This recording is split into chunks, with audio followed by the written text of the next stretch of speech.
Hi, this is AliShanMao, and in this video you're going to see my first ever night FPV using FPV Spyhawk mini RC glider.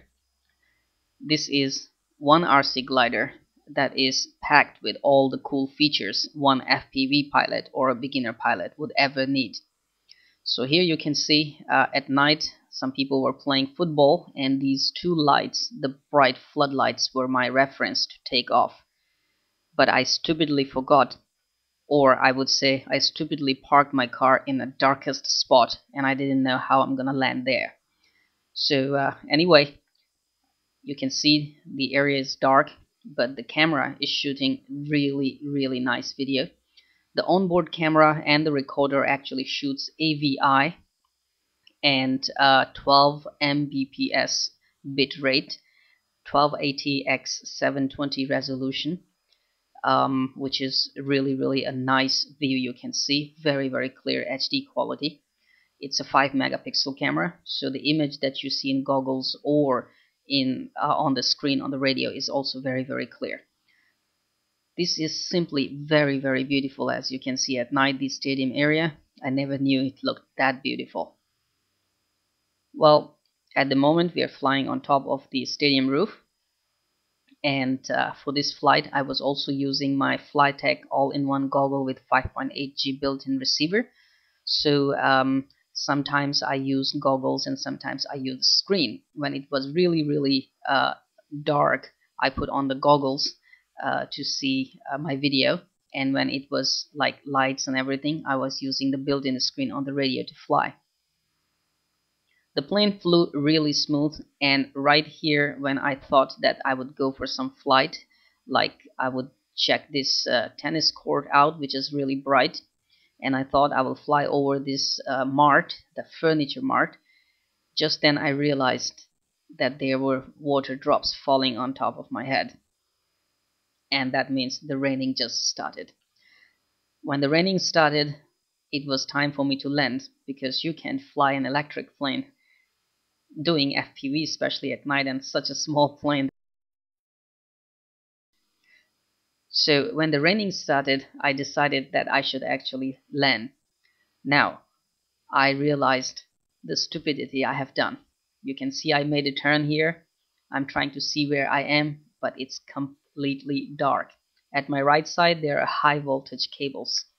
So I turn around again, and I'm making mostly right or left turns to get to the lights quickly, and trying to figure out where the car is. In fact, right now you can see I made another turn, and I was actually very close to the high tension power lines.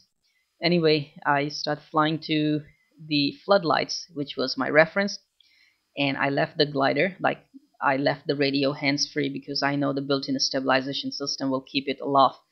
So glider is gliding very well without any throttle, and now I'm fiddling around, opening the door of my car, and on the background of course you can't see, and I was actually trying to turn on the emergency lights so that I can have a reference to land the glider near me.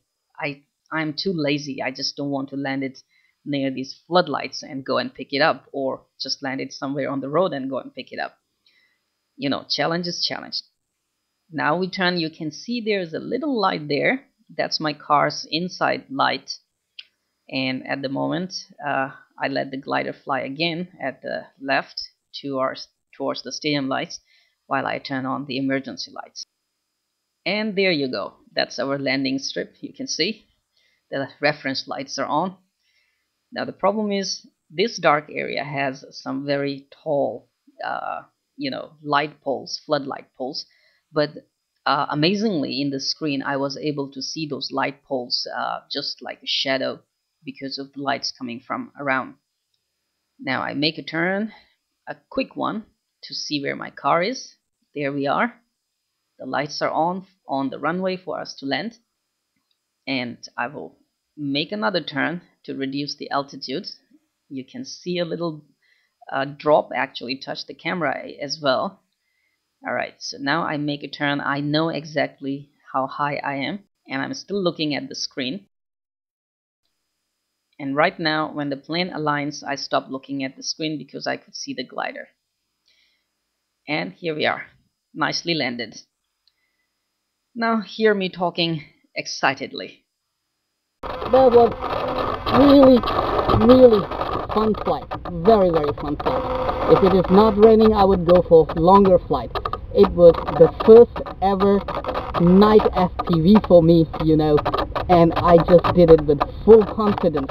I had, you can see my goggles as well, so when I couldn't see very well, I put the goggles on, but actually goggles video was breaking up because I didn't have patch antenna, and the video on the radio was really, really good.